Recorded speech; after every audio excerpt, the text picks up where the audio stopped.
Hey guys, today we're continuing to talk about U.S. expansion.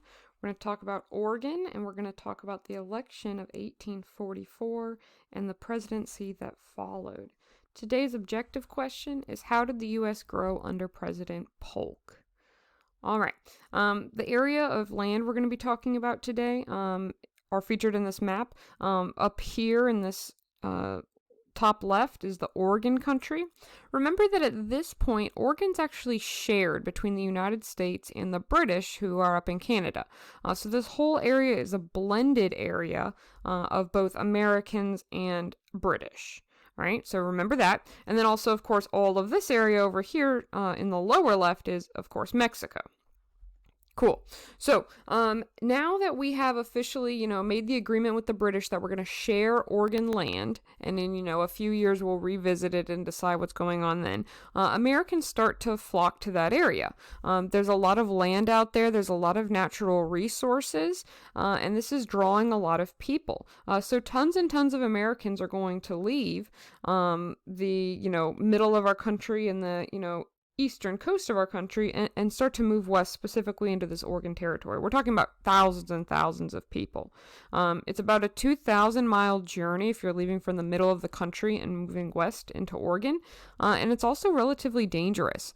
You're in these covered wagons and you're crossing over multiple different types of terrain. You have some mountainous areas, you have some really flat areas, you have some really hot areas and some cold areas. It's really hard to pack and prepare for, and a lot of the people making this journey are completely unprepared.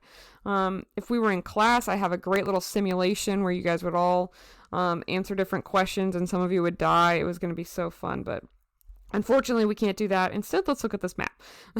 So, leaving from Independence, Missouri, this is one of the last stops of quote unquote, civilization that exists in the United States at this point. And this red line right here represents the Oregon Trail. This is the trail that a lot of people who have their sights set on Oregon would follow. It's well established. There's some kind of trading posts and stuff along this route, and it's a little bit safer than just going hog wild through the mountains by yourself. So that's the way people would get there. Now, remember, as I mentioned, that Oregon's actually shared with the British.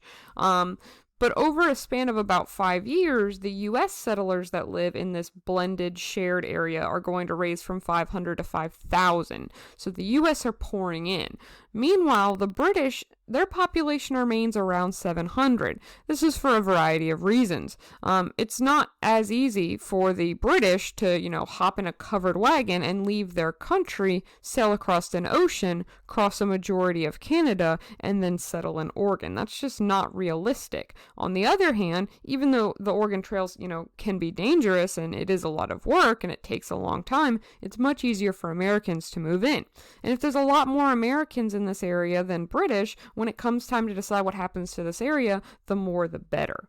Also, we have this concept of manifest destiny. It's the idea that God has wanted America to span from coast to coast. The idea that God is giving us permission to control basically this entire portion of the continent. And this is going to be a real driving force for Americans to move westward. This is going to help spur the California gold rush. Now, as you can probably guess, if the goal of Manifest Destiny is to control the entire country from coast to coast, there's a few things in our way. At this point, we're sharing Oregon, and that doesn't sound very manifest-y destiny. No, they need to get out of here if this is going to be, our God-given right to control this area. Also, Mexico, what's the phrase I'm looking for? Oh my gosh, poses a threat. Oh my goodness. Poses a problem. When it comes to controlling the entire area, we can't share our country with another nation. So in a lot of Americans' minds, especially the ones who are, heck bent on manifest destiny, in their minds, the British and the Mexicans need to go. That is their land, and they're coming for it. So, all that to say that now we have the election of 1844. Remember that Van Buren is the current president. I'm so sorry, not Van Buren. Tyler. Tyler was the current president because William Henry Harrison died, remember? Classic. So now the election of 1844 shows up, and we have a few candidates. One is Martin Van Buren. He's coming back. He's saying, listen, I didn't get a fair shake. I really want to try again. I want to fix things. We also, of course, have Henry Clay, because what's an election without Henry Clay? His daughter died a little while ago, and that kind of put him out of the political game for a while, but now he's back. He's better than ever, and he is sure that absolutely no way can he possibly run for president again and not get elected. So he's hype. He thinks this is finally his time.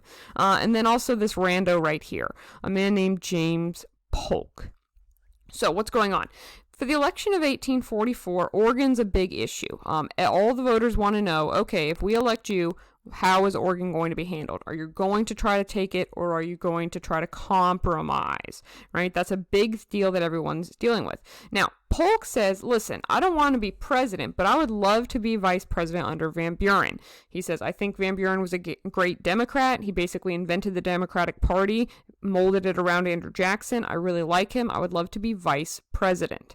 And Van Buren says, okay, cool. If I get the Democratic nomination, you can be my vice president. Henry Clay, of course, is the Whig candidate. We talked about the Whigs and the Democrats a few days ago, so we kind of understand that. So we've got Van Buren as a Democrat. Polk wants to be his Democrat vice president, and we have Henry Clay as the Whig.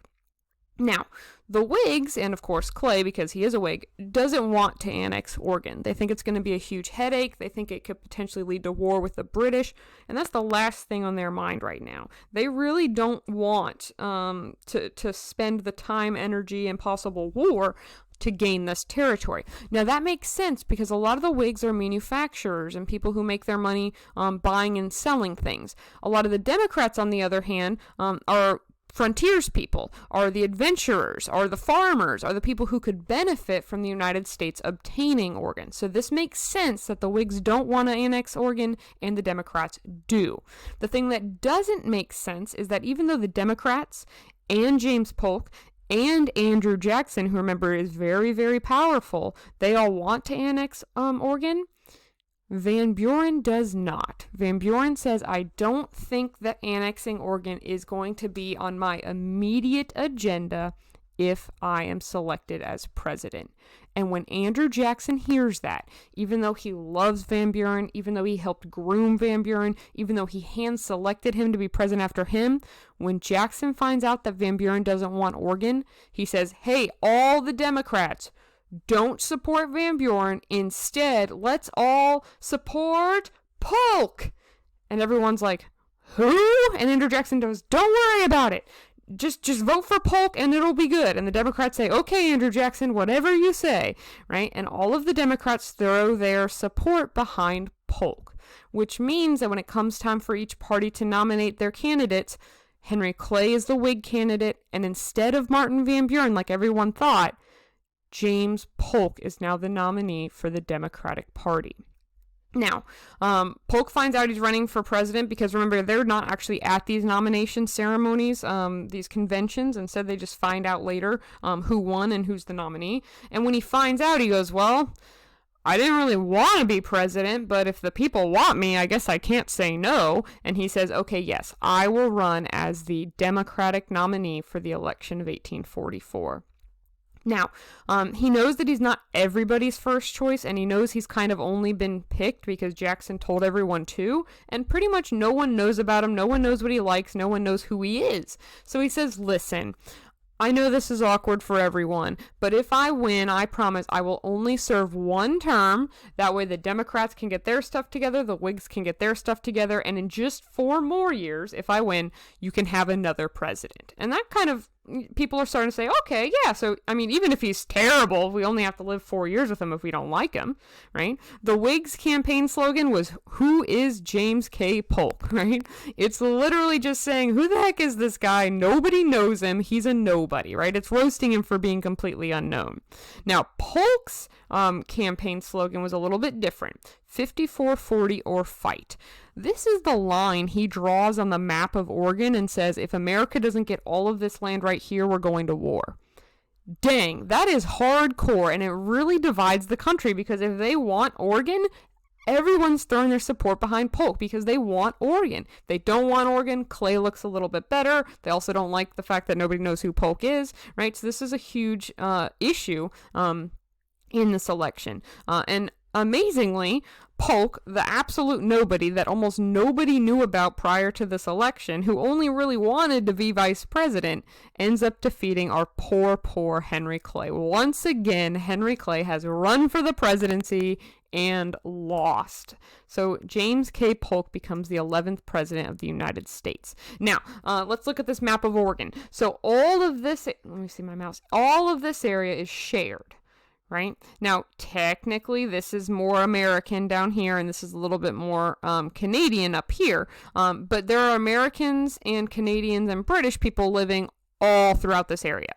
James K. Polk's slogan comes from this line way up here, 5440. It's the 54th parallel. He says, listen, if the British say they don't want to give us all of this land, so we get all of this, all the land. We're not sharing anything. It's all ours. He goes, we're going to go to war with them. And people are really behind this. They really like this. Now, the really cool part about Polk, and he's relatively unknown today, not a lot of people are aware of him, but when it comes to setting goals and achieving them, he is amazing. So when he starts his presidency, he says, okay, I have 4 years. I promised I was only going to do 4 years, and I am going to set 4 goals for my administration. And when I complete these 4 goals, I will be happy as president. So what are those 4 goals? There are 4 major ones. There's 2 ones we're going to focus on.